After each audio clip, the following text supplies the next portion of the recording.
Good afternoon, folks. This is Darren Holder, Winfield United agronomist in Kentucky and West Tennessee. And today, I'm actually not in an answer plot. I'm standing out in the middle of my own personal farm. And I'm thinking about what are growers going to be facing in the next few days? What are the most popular calls I'm getting right now? Questions from retailers and growers alike. And the number one thing I'm hearing from those folks is, what do I do about my nitrogen program? We sit out here and we think about the year up to this point. We've had a lot of rain. We use a lot of anhydrous in this market locally where I'm at. Is that nitrogen still there? Has it moved?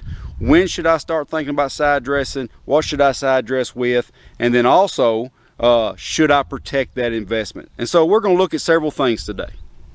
So right back to what we were just talking about, our side dress nitrogen application, how should I manage that? And one of the biggest questions I get is, should I protect that investment with a nitrogen stabilizer? Now I'm going to speak specifically to UAN today. UAN is urea ammonium nitrate.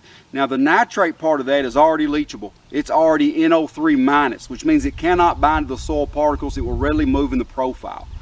Part of that is urea, which has to convert to ammonia to ammonium, right? And part of that is ammonium. Now I really want to concentrate on that portion of UAN. That's either going to be is positively charged or is about to be through the conversion process, and I can protect that portion of UAN. Okay, I can, because it's in a positive charge, if I can keep it positive, okay, I can allow it to bind to negative soil particles and keep it in the upper part of the soil profile, thus protecting one of my largest investments I have in a corn crop. So what we have here is I have a cylinder, 2 cylinders that are filled with contractor sand. Very low CEC, very low charge, not much negativity. Don't expect it to bind a whole lot because it has very little negative charge, but contractor sand. And I have an orange dye that is negatively charged that I have mixed with this distilled water that's going to represent nitrate nitrogen. Okay, it's going to be negatively charged.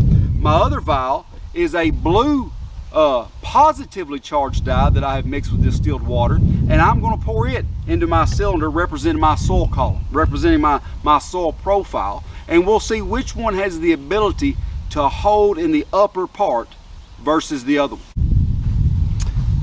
Now here what we're going to do, we're going to take our orange negatively charged dye and we're going to pour it into our moist soil profile, okay?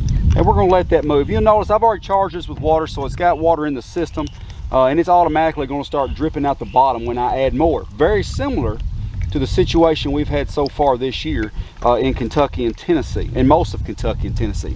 And I'm going to pour my blue in there and do the same, and we're going to give it some time to see what it'll do. First thing we'll notice is we've already poured both charges into the soil. You'll notice the color of the water. We zoom in here, you can see that the water that came out of the orange dye that represents nitrate, you'll notice that the water that came out of the bottom of that cylinder is orange. It brought the charge with it as it drained through the soil profile, which is exactly what happens if I don't protect my ammonia nitrogen from converting to nitrate. If I keep it ammonia, I can keep it in the soil profile, but when it converts to nitrate, readily leachable, readily available, but also readily leachable out of the soil profile. Now, as I continue to add water, I'm just going to continue to flush that. You see that my sand is orange from top to bottom, my water is orange. Now look over here to your right, and I'll notice that my ammonia, my blue charge, is still in the top of the profile.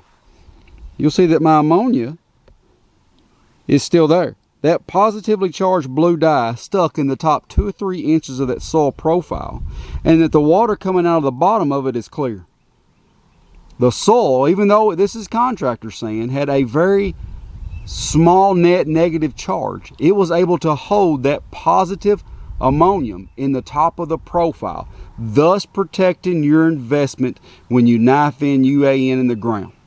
If I'm going to go and spend a lot of money, which is one of our top inputs, is nitrogen on my corn crop, if I'm going to go do that, I can spend a little bit more and ensure that that ammonia stays in the top of the profile longer in the season, giving me more available nitrogen further down the road.